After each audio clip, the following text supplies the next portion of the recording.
good morning to you. Good morning, and thanks for having me. Yeah, it's a pleasure. Now, listen, I mean, for us, it seems a bit confusing. We've heard your association say that, look, this is really not up to you. You have no way of knowing, about whether or not a car is stolen. They should check that at the port. Yet, Ioko keeps seizing these cars from dealers. How can you not know that the car you've bought is stolen? So, this is quite confusing, honestly, considering the Yoko's position on this issue.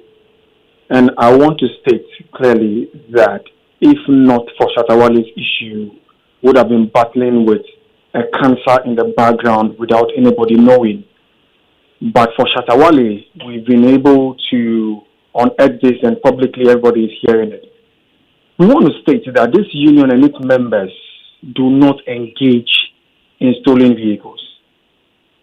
But we cannot vouch for every member as well of the union, made up of over 3,000 garages in the country. What we are saying is that the anti-graft agencies, the custom divisions of the Ghana Revenue Authority, and the preventive, they are the gatekeepers to ensure that these vehicles do not even get into this country in the first place, because the the theft did not happen on our grounds. It happened in a different jurisdiction. Okay, and if we are dealers here in Ghana, and let me give you a very typical example. And somebody calls me as a dealer and says, "Frank, I have a Lamborghini for $150,000. There are two things that comes to mind. It's a repairable salvage vehicle, or it's a relatively good deal on the street. What am I looking for to ensure or to verify or to validate that this vehicle has gone through due process? Here in Ghana, in this jurisdiction, in this locality, what I know is that it has gone through the rigorous process through the customs, preventive, national security, and it has exited the port, for which reason I am okay to buy it. All I need is that custom document that proves same. But yes, buyer beware. I might take another step to do a verification on Carfax. If the vehicle states that it's cleared, as to whether the local authorities there did not put it online or did not report it. Yeah. But Frank, if you listen to Ioko, a quick one, Ioko, they've actually advised that you as dealers, whoever is selling vehicles to you, you know the vehicles, you know how much they cost, you know their values.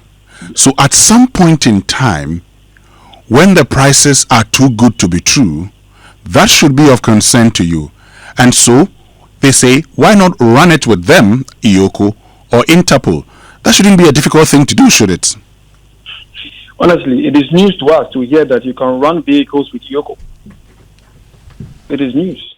If not for this, we have no idea that you can buy a vehicle important in this country and need to take it to Ioko first, or verify it with Ioko first, or Interpol first.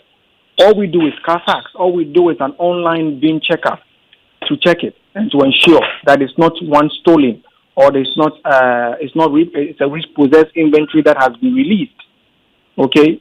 Frank, to be clear, are you telling us to be clear that as car dealers, professional car dealers, you had no idea that you could check with Interpol whether or not a car is stolen? You can check with Interpol, but until a week or two, we had no idea that Interpol has a platform that you can check your vehicles from, or Ioko has a front desk where you can submit your VIN for your vehicle to be checked or verified as to whether it falls under any of the anti-graft agencies or there is a lens on it. Nothing of that sort. All we do is to do a VIN checker or run a Carfax on it. That is basically what we do. But to say that all dealers are blameless. I cannot vouch. But we know for a fact that some of these vehicles find their way into this country. We know that there are a lot of clean title vehicles in this country, and then their prices are too questionable. But there is no one who is open to tell you that, oh, I am an importer of stolen vehicles, so here I am. You understand? What we are saying as a union is that... Yeah, but Frank, I mean, before you go on, if you make reference to questionable prices, that in itself, that red flag, beyond those checks, probably should have led you to finding out more. And so I'm sure at this point you would acknowledge that, yes, it is true that this has opened you to a lot of things, but you as an association could have done more before this issue. We as an association, we have done more, and we have done a lot. And this happened somewhere in 2022, before the EOCO, Royal Mounted Police of the Canadian Service, and then the FBI even came in.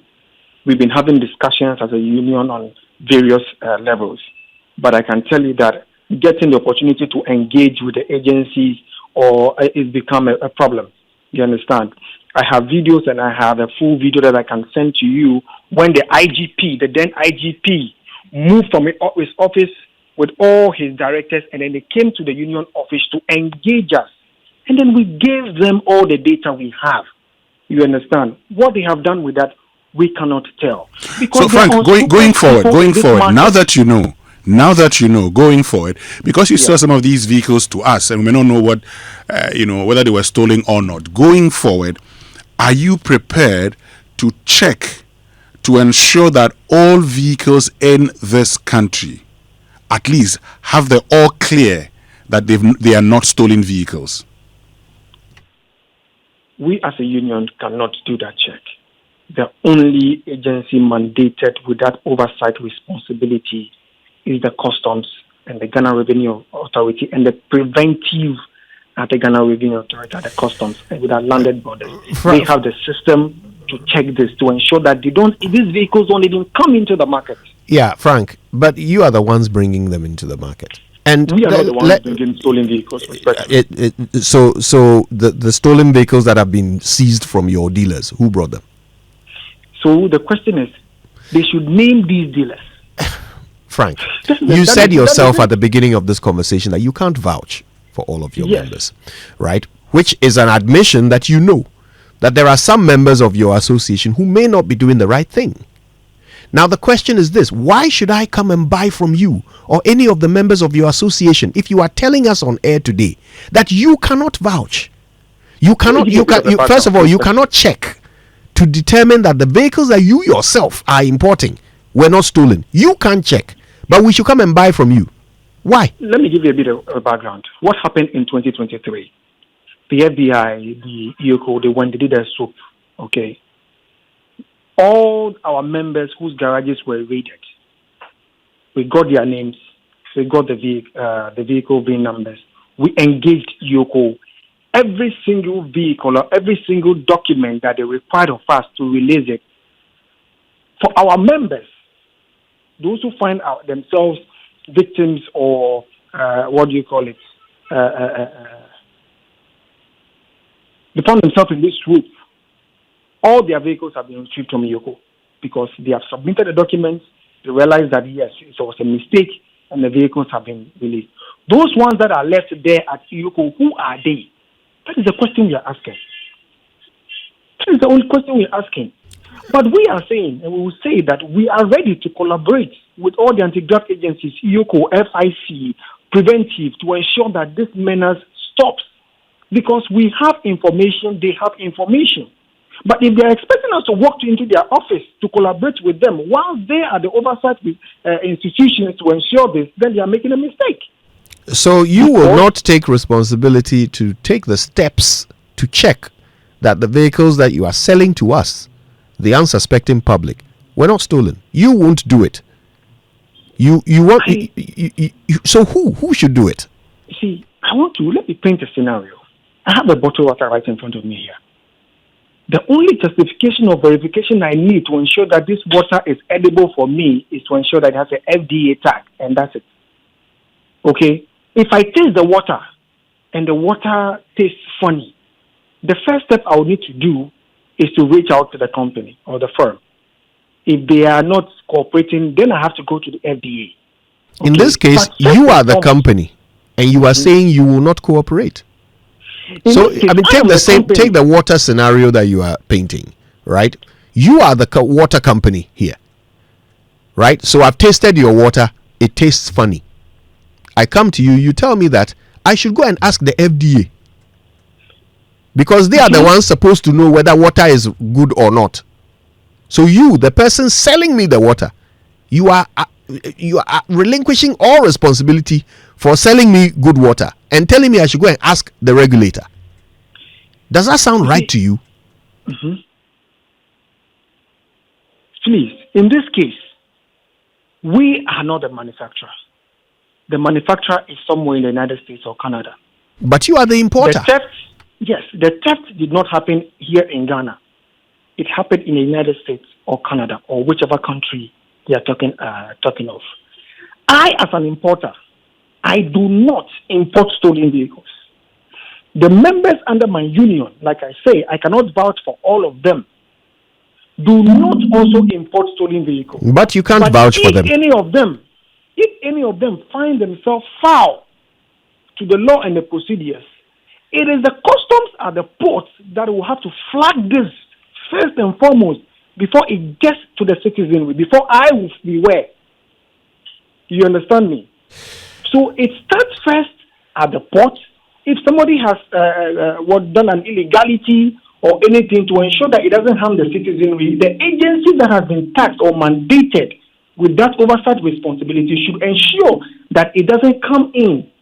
But if, as a dealer, I have no business with another, garage, and I hear that there are vehicles that are stolen, and I feel as a secretary, I will first go there to question them, to ensure that they are doing the right thing. If it moves from be careful, I'll have to report to the police because it then dents the image of the market that we find ourselves in our trade, and then to the disadvantage of the final consumer. But where are we going to draw the line as a people? We have to draw the line from the processes at the port, because the Port of Ghana has some of the best robust systems we have, some of the best personnel we have. So we should not allow this to come into the country in the first place. 280,000 vehicles are stolen in the U.S. alone, and we find 300 in Ghana. 64 in Ghana. Today we are hearing 100 vehicles are being stolen. It means that it is not too big to overwhelm the port of Ghana, or the Tema port, or the landed ports scattered around this country. It means that we can do it. It means that the customs should be up to the attack, preventive should be up to the attack. They shouldn't only think about revenue.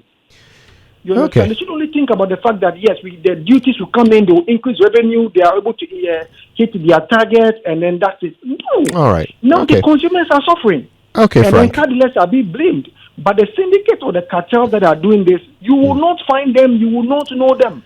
All right, Frank. I mean, your customers have heard you, and I suppose now they can make a decision as to whether they want to keep doing business with you. My customers, all the customers, okay, they should ensure that they avoid deals that are too good to be true.